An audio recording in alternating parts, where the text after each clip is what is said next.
কয় যে হুজুর ওয়াজ শুনতে খারাপ লাগে না, কিন্তু গান যখন শুনি তাও মজা লাগে, মসজিদও ভালো লাগে, সিনেমাও খারাপ লাগে না। আছেন এরকম লোক? আছে। এটা কেন?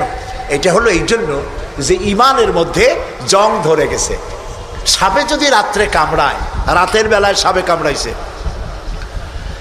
ওজার কাছে যায় লোকেরা, মোমেন শাহীতে ওজা আছে না, ওজার কাছে যায়, যে বলে সাপে কামড়াইছে। এখন ওজা প্রথমে টেস্ট করবে যে সাপটা বিষধর সাপ না বিষহীন সাপ। সাপ তো দুই রকম আছে।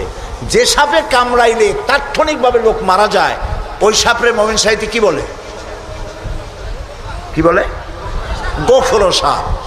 আর যেটা দেখতে খুব রং ছং মোটা টোটাও আছে, কিন্তু কামড়াইলে কিছু হয় না, ওইটা কি? জোড়া সাপ। এখন জোড়া সাপ না গোখরো সাপ কামড়াইলো কোনটায় দেখে তো নাই। এটা বোঝার জন্য ওঝা করে কি, সাপে দংশিত ব্যক্তির জিহ্বায় উপরে লবণ এবং ঝালওয়ালা মরিচ এগুলো দিয়ে দেয় জিহ্বার মধ্যে।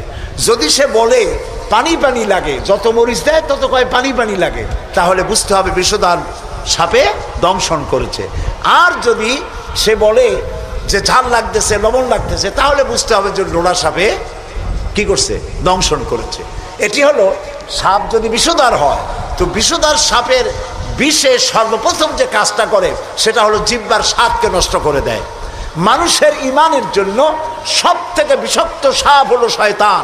এ যখন মানুষকে ওয়াসওয়াসা দেয়, আর শয়তানের ওয়াসওয়াসা যখন মানুষ পড়ে যায়, তখন তার ইমানের স্বাদ নষ্ট হয়ে যায়। তখন সিনেমাও ভালো লাগে, মসজিদও ভালো লাগে, ওয়াজও ভালো লাগে, গানও ভালো লাগে। এটি হলো অসুস্থ